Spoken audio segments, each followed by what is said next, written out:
सबसे पहले आपको नमस्कार। सर, जो गांधी जी का सपना था कि गांव की तरफ हम लोग हैं, तो आपने यहाँ के लगभग मैं जानता हूँ कि इस ज़िले के 70 से 80% गाँवों तक आपने अपनी बात पहुँचा दी है और गांव को आत्मनिर्भर बनाने का आपने प्रयास किया। तो इसकी शुरुआत कैसे हुई?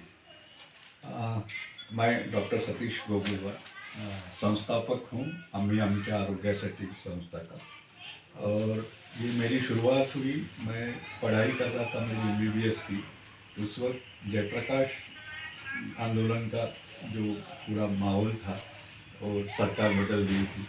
और सरकार बदलने के बाद लेकिन JP को ये था कि सरकार बदलने से कुछ नहीं होगा। वो बोलते थे कि नागनाथ गया तो सांप नाथ आया, इतना ही फर्क है। बिल्कुल। तो इसलिए उनका भरोसा था कि जो युवक युवती है उनका एक देश भर में संगठन बनना चाहिए ताकि वो सरकार पर एक नियंत्रण रखे। उस प्रक्रिया में एक राष्ट्रीय स्तर पर छात्र युवा संघर्ष सेनानी का संगठन बना। उस संगठन से मैं पढ़ाई करते करते ही जुड़ा जी। उसमें कुछ मुझे ये तो थी सामाजिक काम की, तो उस प्रक्रिया में मैं पढ़ते पढ़ते मैं देश भर में घूम के भी आया जी।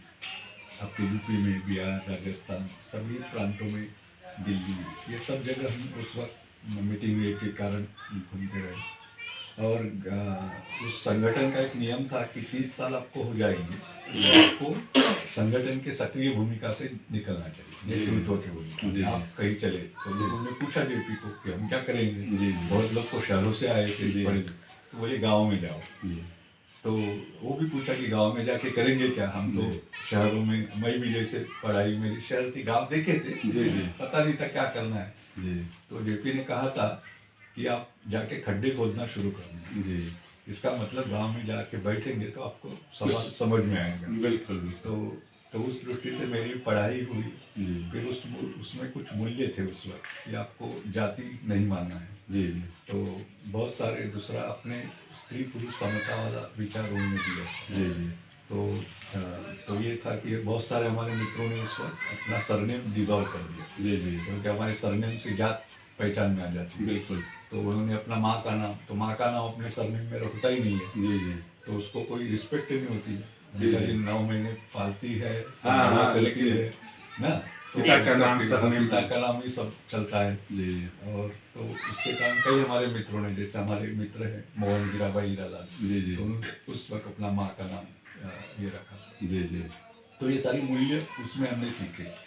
जाना है तो इस मूल्यों के साथ जीना भी था। बिल्कुल। और दूसरे 2 चीज़ें उसमें थे उस आंदोलन में कि आप गांव में जाएंगे तो पार्टी पॉलिटिक्स नहीं करेंगे जी। यानी पार्टी पॉलिटिक्स में जाएंगे लेकिन पीपल्स पॉलिटिक्स करेंगे जी जी। और उसके 2 संदेह कि निर्दलीयता उसमें ये थी, और दूसरा अहिंसक आंदोलन को जो भी हम करेंगे, सत्याग्रह है, जो भी उन्होंने बताया था जी। कि हम हिंसा पे विश्वास नहीं करते हैं, तो अहिंसक मूल्य से ही काम करेंगे। तो ये सारे मूल्य लेके आए थे, क्योंकि मूल्य तो पढ़ने के लिए, बात करने के लिए बहुत अच्छे थे, लेकिन जमीन पे उतारने की बात थी। तो जब आए तो गांव में तो इसलिए ये वाक्य बहुत महत्व का है, वो हमारे दिमाग में बैठा थी, लोगों के पास जाओ, आप लोगों से बात करो जी। और जब उनका सवाल होगा उसको हम मदद करेंगे तो लोग खड़े हो जाते हैं। बिल्कुल। जब हम हमारे दिमाग से कोई लेके जाएंगे, मैं इसको दुरुस्त करूँगा, ये एकदम पिछड़ा है, ये अशिक्षित है, तो हम बोलते कि अशिक्षित जरूर है, ये हमने सीखा, लेकिन वो ज्ञानी है, उसको ज्ञान भी है। तो जैसे जंगल का ज्ञान मुझे कुछ भी नहीं था जी जी। मैं जब बैलों के साथ गांव में घूमता रहा, उनके साथ तो मुझे ज्ञान हुआ, मैं पेड़ पहचानने लगा, ये दवाई की पेड़ है, ये है, तो मुझे उसका ज्ञान नहीं था। तो कई बार लोगों का भी अपना ज्ञान होता है। आज जंगल का ज्ञान जितना लोगों का है उतना एक ऑफिसर को भी नहीं होता। आप महिलाओं से बात कीजिए, कई बार मैंने किया, वो बोलते हैं मैंने लिस्ट बनाए तो 85 से ज़्यादा चीज़ें वो जंगल से लाते जी। महिलाओं जब उसके साथ बात की जी, इतनी चीज़ें जंगल से उनका लाइवलीहुड होता है। तो ये सब बातें थी, लेकिन उस वक्त स्थिति भी बुरी थी। यहाँ जंगल बहुत था है, तो जंगल विभाग उनके अधिकार को कम कर रहा था, पुलिस का अत्याचार था, क्योंकि नक्सल मूवमेंट थी, तो गांव में कभी वो बेचारे बंदूक के डर से वो खाना खिला देते थे, जी जी तो फिर पुलिस दूसरे दिन जाके उनको डराती थी जी जी कि तुमने खाना खिलाया, तुमको अंदर ले जाओ। तो दोनों जी। तरफ से बेचारे लोग ये करते हैं। हाँ बिल्कुल। लेकिन ये हमने देखा लोगों का डेमोक्रेसी पे विश्वास है। जी। जितने भी इलेक्शन हम 84 से 83 से यहाँ आए, जी जितने इलेक्शन हुए, यहाँ आदिवासी क्षेत्र में भी इतना होने के बाद में 70% वोटिंग होता। जी जी आज भी है, आज तो ज़्यादा है, बिल्कुल। लेकिन उस वक्त भी वोटिंग होता। इसका मतलब लोगों का विश्वास उस पर था। तो लोग अब डरना दोनों तरफ से था। जी, जी। तो ये निकालने के लिए उनके सवालों से हमने शुरू किया था। तो पहले रोजगार गारंटी योजना के साथ शुरू किया।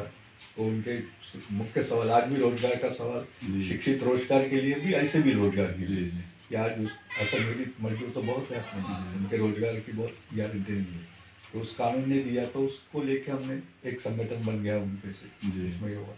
बाद में हमने संस्था इसलिए बनाई कि कुछ अगर हमको कुछ मदद करना है, कुछ हमको भी करना है काम, हमारा जीना, हमने ये किया था कि हमारा डॉक्टरी व्यवसाय नहीं करेंगे। जी।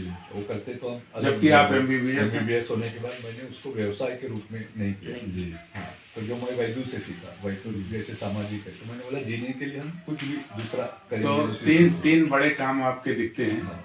एक तो आपने जो यहाँ की वनौषधि थी उसको एक मुकाम तक आप पहुँचाए और आपने उसको लोगों को स्वयं प्रयोग करना और मार्केटिंग करना, ये सारा चीज़ सिखाया।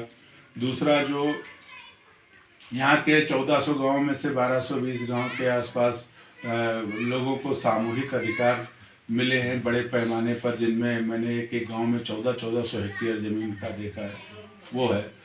तीसरा ये है कि दिव्यांगों का एक आपने बहुत बड़ा FPO खड़ा कर दिया, उनका पूरा संगठन खड़ा कर दिया। तो इन सब चीज़ों को करने के लिए कितना आपके पास वक्त लगा होगा, कितना आपने इसमें कैसे किया होगा ये? शुरुआत तो मैंने जैसे बताई, वो तो महिलाओं के साथ में हुई थी। महिलाओं के बचत समूह से शुभदा जी उसमें थी। हमने भी, हमारी शादी अंतर्जातीय हैं हम जी दोनों, रजिस्टर मैरिज किया उस वक्त 82 में हमने जी कोर्ट मैरिज किया था। और दोनों, हम घर से दोनों की अच्छी परिस्थिति थी, लेकिन जी हमने घर से कुछ लिया नहीं उस वक्त। तो हमारे दोस्त हमको मदद करते थे, आर्थिक मदद जब उस वक्त थी। जी। हमारे दोस्त जो नौकरी में थे आंदोलन से जुड़कर, वो लोग हमको 2 साल तक हुई। फिर ऐसे फेलोशिप्स वगैरह लेके हमने शुरू किया था। तो शुरुआत हमारी महिलाओं के बचत समूह से हुई। जी तो ये गढ़चिरौली जिला महाराष्ट्र में ऐसा था कि उस वक्त उस जिले में 1500 महिलाओं के समूह पूरे जिले में बने हुए जी उसमें। तो उस संगठन के उसमें फिर उनका महिलाओं का संगठन भी बना। जी कुमारी बाई उसी में से आई। जी। वो पहले तो एक सदस्य थी महिला बचत गट की, बिल्कुल। सचिव करके, उसमें से वो कार्यकर्ता बनी आखिर में। तो उसके साथ में फिर उसी वक्त में मैंने वैद्यों का जो ज्ञान देखा, तो उसको बढ़ाने की, क्योंकि ये ज्ञान दिन ब दिन खत्म होते जा रहा है बिल्कुल। और बाहर लोगों को उसके बारे में काफ़ी रुचि भी है।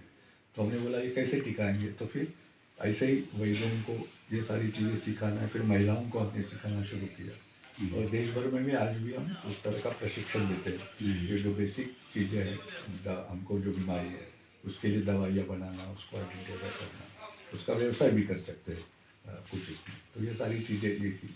और ऐसे ही 2000 में उनको दिव्यांगों का भी सवाल हमारे ख्याल, जी तो उसको भी हमने इस तरह से खड़ा किया। तो हमारी पद्धति ये रही कि लोगों का संगठन बनाना है। वन अधिकार बना के वन अधिकार के मामले में जो सामूहिक अधिकार इतने बड़े पैमाने पर मिला है, उसमें तो बड़ी चुनौतियाँ आई हैं। बिल्कुल, क्योंकि ये बहुत बड़ा ये था कि इतने संसाधन जो वन विभाग सालों से उसका पकड़ा था, उनको निकालने के लिए, लेकिन ये कानून बहुत अच्छा बना उस वक्त। और यहाँ हमारी पहले से काम उनके साथ में था, इसलिए हमने उसको ही पहले दिया। तो पहला गांव जो मेंढाले का है, जी देश में पहला सामूहिक वन हत्या वाला गाँव। तो उसी वक्त हमारे जो दोस्त थे, मोहन है, मेंढा गाँव के देवाजी तोपा है, ये सारे कार्यकर्ता हम मिलकर उसका अभ्यास करते थे।